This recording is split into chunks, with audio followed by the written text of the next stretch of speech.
Welcome to the Whole Story podcast. This podcast series is focused on inspiring sustainability in agriculture, using the framework of the United Nations Sustainable Development Goals, also known as the SDGs. Each week, our guests are invited to share their story, highlight a particular one of the 17 goals, and leave us with some practical tips for sustainability on farms.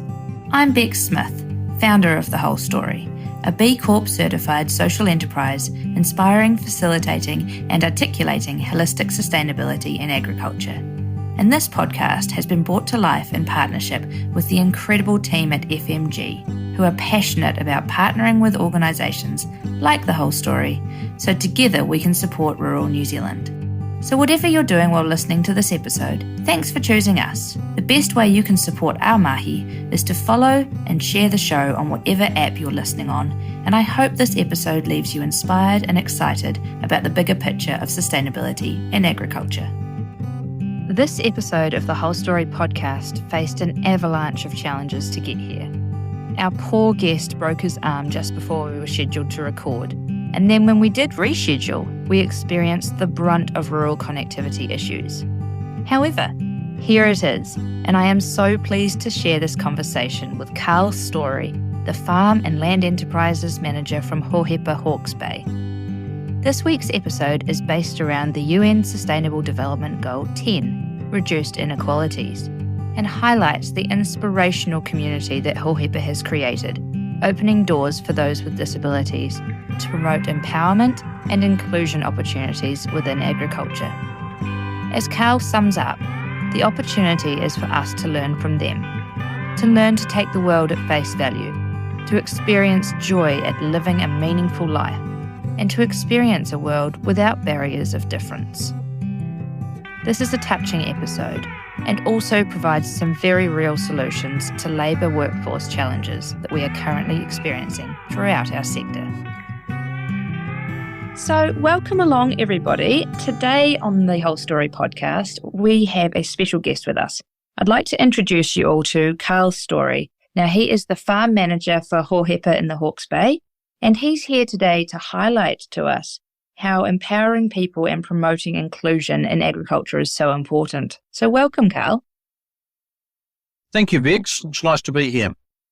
Given the circumstances, I've got a freshly broken arm, so I really do appreciate you taking the time to talk to me today, because that can't be very comfortable, and certainly you should be resting up and taking care of yourself.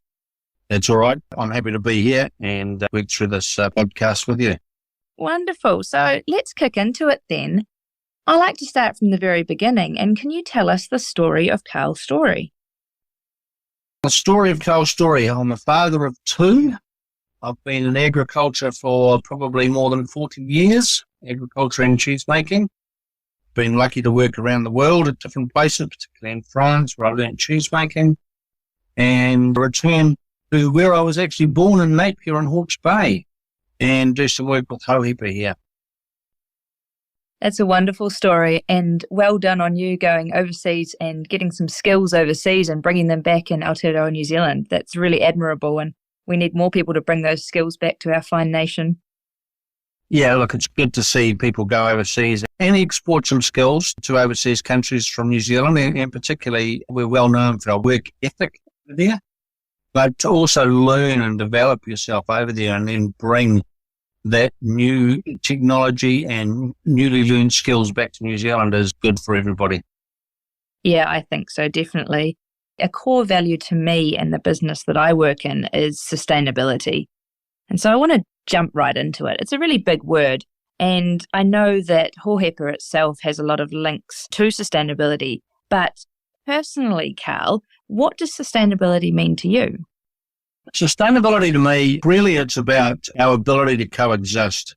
If we look at the biosphere of the earth and human civilization, sustainability is how can human civilization coexist with the earth, and how can we maintain ourselves and the environment without damaging it. You know, if we look at sustainability on a very literal level, it refers to a state or a process that allows things to be maintained indefinitely. Most people around the world would agree at the moment the way we're living as human societies is certainly not sustainable for the planet. And if we carry on as we are, we can see its natural resources and physical systems will be depleted and potentially irreversibly damaged. So sustainability for me is just that. It's the ability for human civilization to coexist with the earth indefinitely and without depleting it. Yeah, I think that's such a beautiful summary of sustainability and that ability to coexist. So thank you for sharing that. Managing the farm and land enterprises for Hōhepa and also being really passionate about cheese making. What was your first link into agriculture, Carl? I was born on a family farm as a childhood. I can remember going to family farms and milking cows, probably at school, studying agriculture. It started at an early stage. I had a break away from agriculture for a few years. I went and did some building work. Growing up in that environment, you wonder if there's something more out there. Early on, back in the 80s, particularly dairying in New Zealand, had a motto around paddock to plate, whereby they were trying to create this model of food production, not just dairy, but fundamentally food production, manufacturing it on farm right through to the consumer's plate. I think it's still a nice place to be, but it's really much more difficult than, even for the large companies, it's a lot more difficult than they realised. Yeah, it is. There's a big supply chain involved, and managing that whole supply chain it's a big job, and it's not a small undertaking, that's for sure. One of the luxuries we have here at Hōhepa with our small herd of cows and our cheese production facilities on site, in some ways we have got that paddock to plate concept. We have a lot of retail customers that come direct to us and buy it literally to put on their plates. So it's actually a very nice concept that I really like. Do you think there's going to be a bigger drive to have more of that as we see supply chain issues and as we see consumers wanting to be more connected with their food? I think we're starting to see that. We're starting to see the consumers starting to really demand to know where their food is produced and how it's produced. Not just sustainability-wise, but also environmental, animal health, people, welfare issues. So all of that's starting to become more and more noticeable in the consumer trends. Particularly, New Zealand's very lucky. We're a developed nation, so we've got that ability to have that contact directly. I look forward to seeing that grow because I certainly know I like to be connected with my food and the story around it. And know where things come from. So changing tack a little bit here is we always like to put people in the hot seat, and I'd love to hear your funniest story relating to farming or agriculture. Oh, the funniest story. Look, we're really privileged down here. One of the things we do is we invite school groups to farm to not only see and interact with the cows, but also see how cheese is made, give them the ability to make their own butter while they're here by hand. One of the stories, we had a group of school kids, they were 8 and 9-year-olds, and as I walked into the cow shed, the main door in the cow shed was closed, and one of the kids said, "Why is that door closed?" And I said, "Oh, well, that's where we keep the alligators." "Yeah, well, we make alligator cheese as well. We milk the alligators and make cheese from their milk." And these kids all looked at me and they weren't too sure, and I said, "Look, I'll just go and get one of the little ones out. The big ones I can't handle, but we can handle the little ones." And as I walked into the cow shed, I kicked the bucket and made a bit of noise and everything else. Came running back out and said, "Oh, no, they've all got out of their cages." These kids jumped up on top of the rails. Even the parents were a little bit bemused. I love that. It's such a great story. And yeah, definitely something that I can see my husband, if we had a group of school kids come to visit. It's always good to have a bit of a laugh and a bit of play on that childhood naivety. But yeah, imagine a group of alligators running loose in a cow shed. Carl, I really like that, but it's lovely to bring a sense of humour to that. And it's a little bit of fun.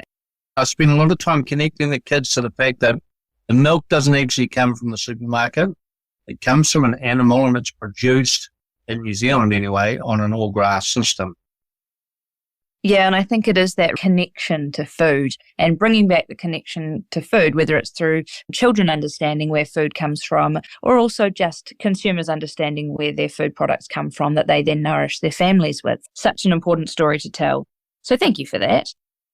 So we've touched on a lot of different things around Hōhepa briefly in this conversation so far. But I guess what we haven't explained is actually what is Hōhepa and your journey to getting there. We have around 650 staff. So our core business really is about supporting and looking after nearly 200 people with intellectual disabilities. And some of these people we support have quite severe intellectual disability. We give them the opportunity to actually be themselves. We give them the opportunity to develop, to work if they wish to work on the land. We have other studios such as candle making, woodwork. We have an estate team that looks after our grounds. But my area really is about land enterprises. So we grow about 30,000 native trees a year. Some of our residents are deeply involved in the growing of these trees, right through from the collection of the seeds out in native bush areas. So we eco-source our seeds. And we also have a planting arm. So we try to go out and plant as many of these as we can. So we pair with like-minded people. We do some contract work for the regional council planting native trees, other farm owners and landowners, along with some DOC projects. But what I tell people is really we're in a community that look after the intellectual disabled people, and we happen to have a farm and a cheesery.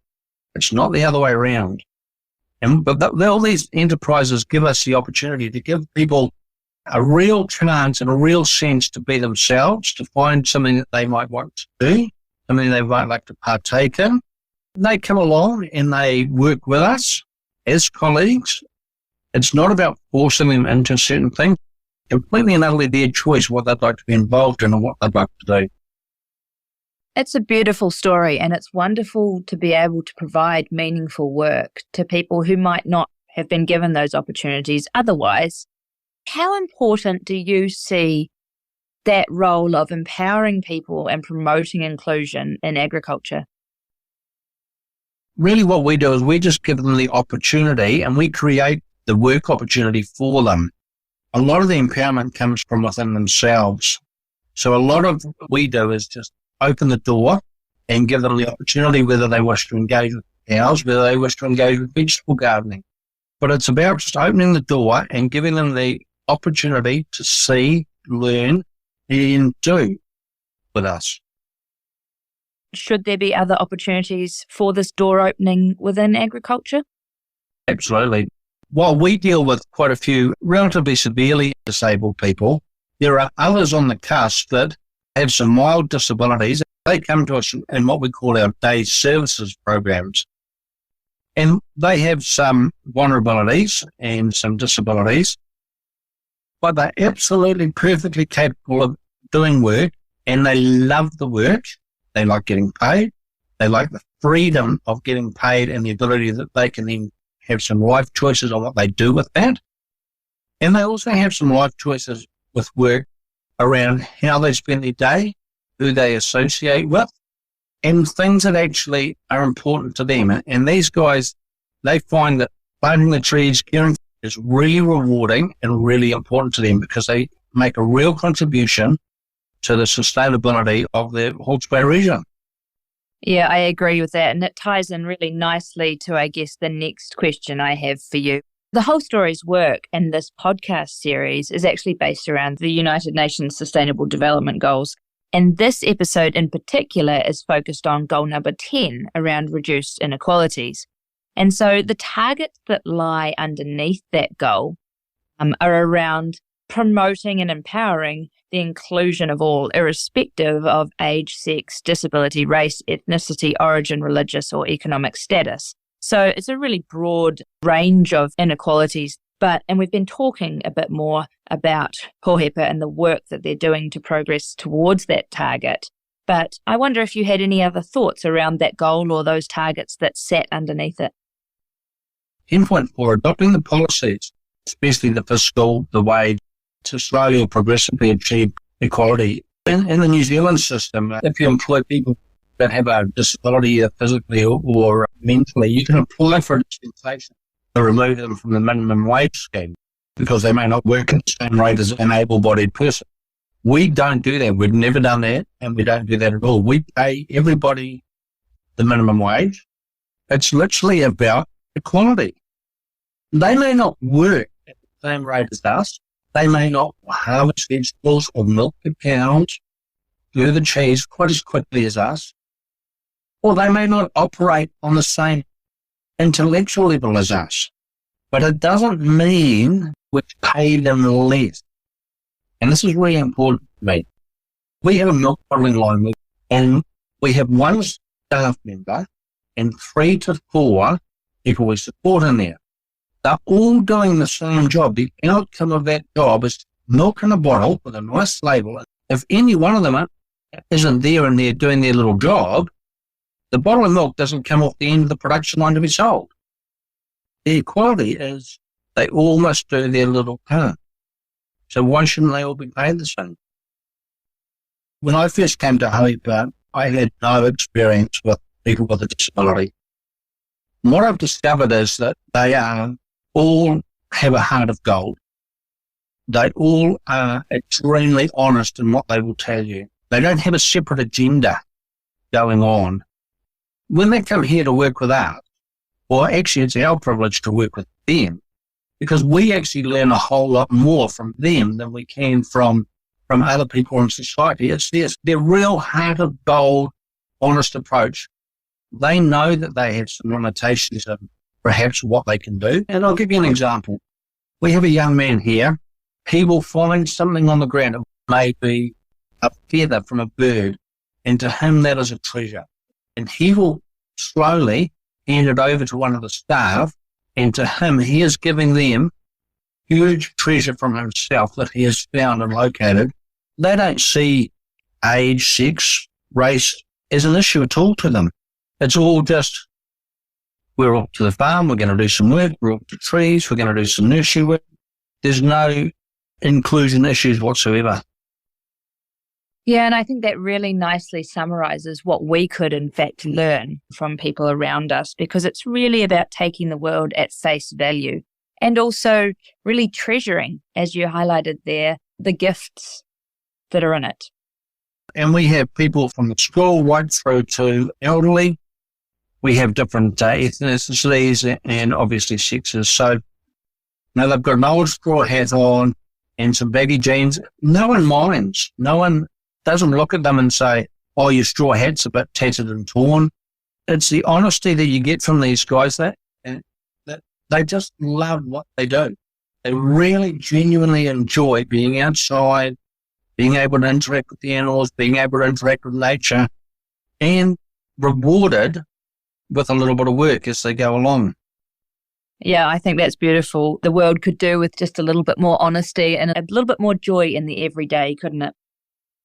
Yeah, not looking at each other as being different. Oh, you're different. That just doesn't happen. They just don't see that in people themselves. Yeah, it's such a beautiful quality. So, looking at the complete list of the United Nations Sustainable Development Goals, Carl, which one of those do you align with most personally and why? That integration of life on land, the Hōhepa motto is every life fully lived. That includes all the bacteria and microbes. It includes the bees and the butterflies in the air, of course the cows, and absolutely of course the people, but it's every life. And that whole philosophy of Hōhepa, if you look after the soil and the microbes and life in the soil, that will look after you, for us, rings very true. So we spend a lot of time looking after what we can't see. Yeah, it's a wonderful goal, and I think important to, well, you would hope most people in agriculture, but the way you've summed that up is really special, I think, that every life, including the life of the land. So I think now's probably a good time to talk about the recent accolades that have been won by Hōhepa. I hear there was some news around the Hawkes Bay Business Awards. We won multiple gold medals for the cheese we produce, and just more recently, as you alluded to, won the Hawkes Bay Sustainability Environment Award for the Hawkes Bay region, which is very precious to me because it's a recognition of the work we've been doing here for a long time. It's recognition of the fact that we're milking the cows, growing the trees sustainably and in an environmentally friendly as you can. So it's always nice to be recognised by your peers for things like that. Yeah, and to have the opportunity from within yourself as a business to celebrate your success, because I think that's what these awards really do highlight, is taking the time to celebrate the success as a team, as a community, because, yeah, you are doing wonderful things and they are being recognised nationally. And it really is that team effort. Everybody shares in that success of the awards. And it's something that maybe as New Zealanders or maybe in agriculture, we don't do often enough, is celebrate our success, because you really need to take the time to do that, because it keeps everybody motivated, and it's really important to take pause and reflect on what you've achieved so far. So well done. I want to just highlight that in this podcast episode, because I think it's a wonderful story and it's wonderful to see you achieving such great things. Thank you, Becks. So what do you see, Carl, as the biggest challenge to New Zealand's agricultural sector regarding sustainability? And how would you flip the script on that and turn it into an opportunity? The biggest challenge probably is fiscal. So New Zealand agriculture, considerable debt in it. Unfortunately, that debt drives production. And so a lot of what New Zealand agriculture is doing is driving production to stay ahead of that fiscal curve, so to speak. If you have a financier that you owe money to, you've got to meet those obligations. And so New Zealand agriculture generally, the farms have been getting larger, more corporatised. And as such, sustainability is not always the first goal or first thing they think of. It's how do we pay our bills? And there's a lot of money tied up on that. How do we flip the script? I think what we need to do is start thinking about sustainability. So we have an economic sustainability, obviously, because if you're not actually economically or fiscally sustainable, you're not sustainable at all. You won't be here tomorrow. But we've also got to think of it in the view of social. So we have to have a social sustainability. And some of that is what we talk about in social as people. And of course, you've also got to have an environmental sustainability, because biomass is literally where you derive your money from. So how to turn that into an opportunity? I think there's opportunity to grow in the New Zealand agriculture industry a little bit more around smaller farms rather than the big corporate farms, which allows more social activity to take place on those farms. And that social activity could be in the form of schools. So actually allowing those high schools, those older children in the high schools, to really interact and perhaps even partake in some of the work-based opportunities in those farms. The children that don't want to be outside necessarily getting dirty can learn the physical skills, computer skills, all those other skills that are associated with it. The rise of the small farm and getting people involved, and especially our youth involved in farming systems. I love that. Yeah, it may or may not happen, but there's opportunity there to do that sort of work.